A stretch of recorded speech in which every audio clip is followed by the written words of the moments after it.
हिंदू पंचांग के अनुसार अश्विन मास के कृष्ण पक्ष की अमावस्या को पितृ विसर्जनी अमावस्या कहा जाता है। इस दिन श्राद्ध पक्ष का समापन होता है और पितृलोक से आए हुए पितृजन अपने लोक को लौट जाते हैं। इस दिन ब्राह्मण को भोजन तथा दान आदि से पितृजन तृप्त होते हैं और जाते समय अपने पुत्र पौत्र और परिवार को आशीर्वाद देकर जाते हैं। तो आइए श्राद्ध पक्ष की इस पुण्य तिथि पर सुनते हैं सर्वपितृ अमावस्या की पौराणिक कथा।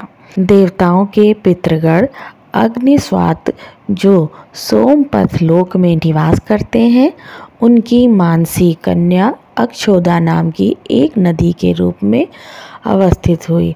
मत्स्य पुराण में अक्षोद सरोवर और अक्षोदा नदी का जिक्र मिलता है, जो कि कश्मीर में स्थित है।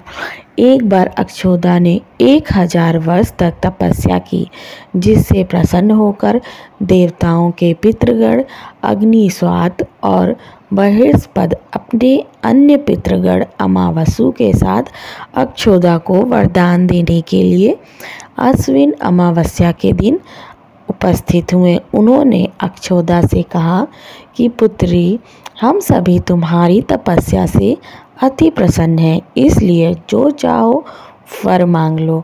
लेकिन अक्षोदा ने अपने पितरों की तरफ ध्यान नहीं दिया और वह अति तेजस्वी पितृ अमावसु को अपलक निहारती रही। पितरों के बार बार कहने पर उसने कहा कि हे भगवान, क्या आप मुझे सचमुच वरदान देना चाहते हैं? इस पर तेजस्वी पितृ अमावसु ने कहा, हे अक्षोदा, वरदान पर तुम्हारा अधिकार है, इसलिए निसंकोच कहो।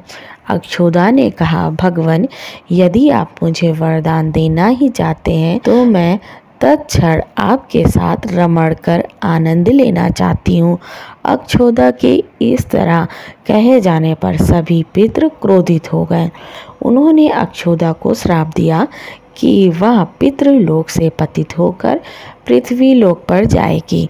पितरों के इस तरह श्राप दिए जाने पर अक्षोदा पितरों के पैरों में गिरकर रोने लगी। इस पर पितरों को दया आ गई। उन्होंने कहा कि अक्षोदा, तुम पतित योनि में श्राप मिलने के कारण मत्स्य कन्या के रूप में जन्म लोगी। पितरों ने आगे कहा कि भगवान ब्रह्मा के वंशज महर्षि पराशर तुम्हें पति के रूप में प्राप्त होंगे। तुम्हारे गर्भ से भगवान व्यास का जन्म होगा। उसके उपरांत भी अन्य दिव्य वंशों में जन्म लेते हुए तुम श्राप मुक्त होकर पुनः पितृलोक में वापस आ जाओगी। पितरों के इस तरह कहे जाने पर अक्षोदा शांत हुई।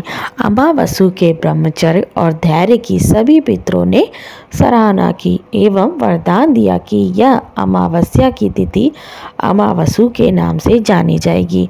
जो प्राणी किसी भी दिन श्राद्ध न कर पाए, वह केवल अमावस्या के दिन श्राद्ध तर्पण करके सभी बीते 14 दिनों का पुण्य प्राप्त करते हुए पितरों को तृप्त कर सकते हैं। तभी से प्रत्येक माह अमावस्या तिथि को सर्वाधिक महत्व दिया जाता है। यह तिथि सर्वपितृ श्राद्ध के रूप में मनाई जाती है।